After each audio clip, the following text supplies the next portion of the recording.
हेर्नुहोस् जति पनि शिलाहरू यहाँ छ शिला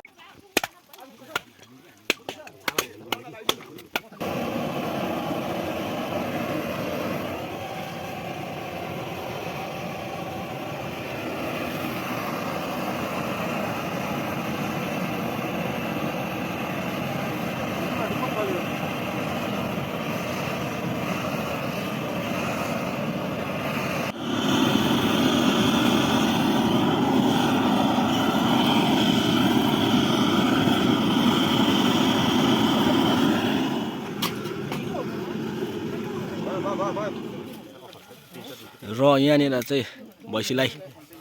करल लाउँदैछ हर्दीहरू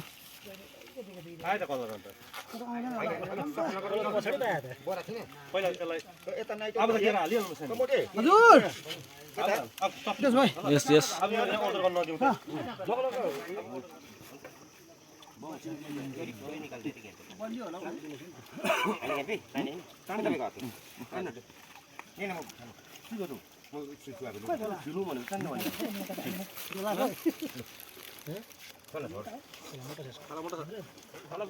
ओजन पर्छ नि ओजन पर्दैन मासु पर्दैन भाइ रगत कुनै भाँडा रगत छ नि डेक्ची छ डेक्ची छ बुबु डेक्ची रसन रक्ति थाक्छ है खेर जान्छ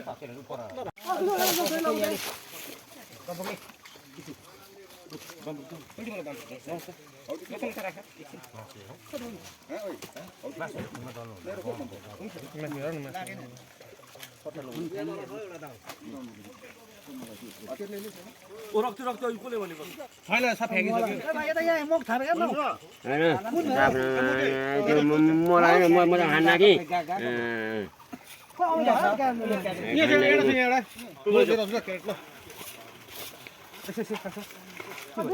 काँचमा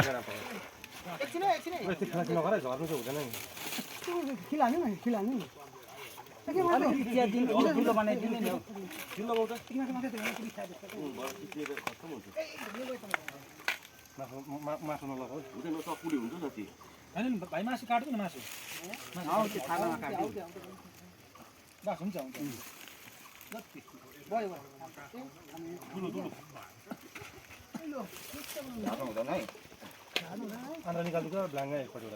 क्यारेट लगेर छिट्टो जान सक्यो भने अब मासु हाल्नु पर्यो नि त यो पहिला निकाल्यो यहाँ छ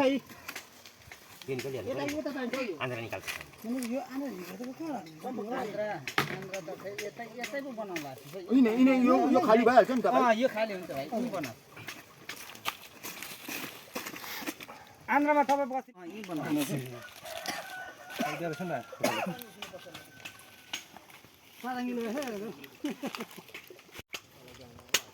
भाइ एउटा मात्रै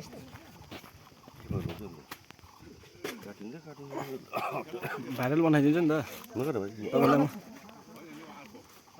हेलो जोजो स्याक्री दिनुपर्छ है ओके बहिनीको बिहा खर्नुपर्छ भाइ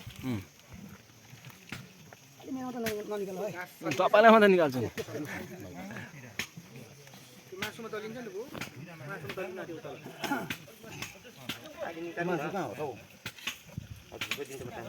घरमा गयो नि त सबै परमतिर गयो यो कि तान्दिनुहोस्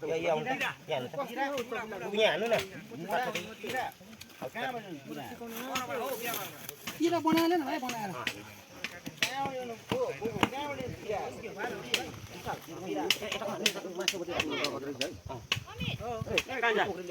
यो मैले लगेको मेरो उसले लगेको अरे उसले लगेको ए त्यहाँ ल्याइदिन्छ होला अब मेरो काममा अहिले भ्याउँदिन नि त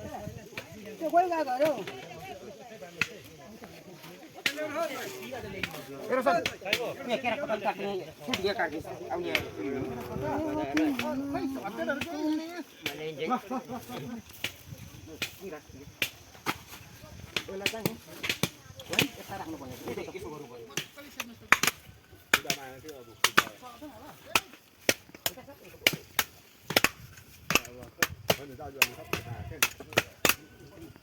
मलाई खाली निकाल्नु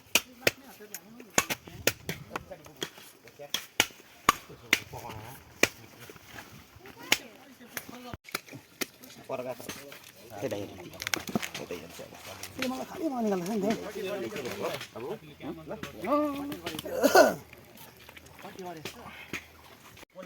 विशालको भाइहरू परेको रहेछ हो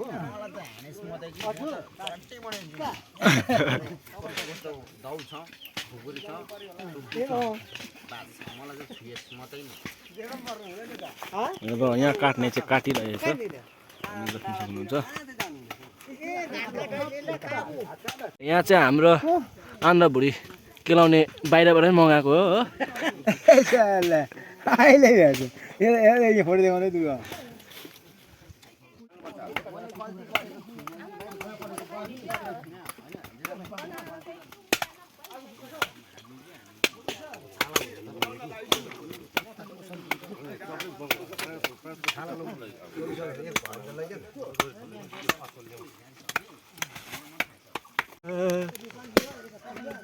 मामा हजुर उयो छ मामा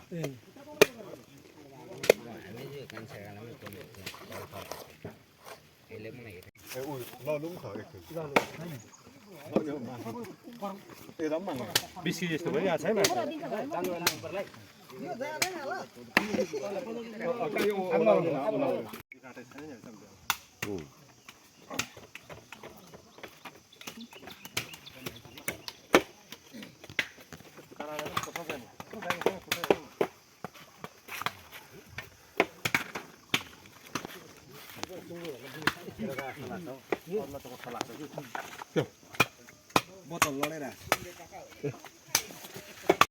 र यहाँ चाहिँ अहिले फिलहाल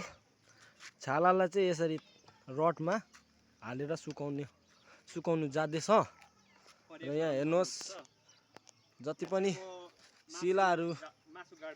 यहाँ छ शिलाहरू यसरी अहिले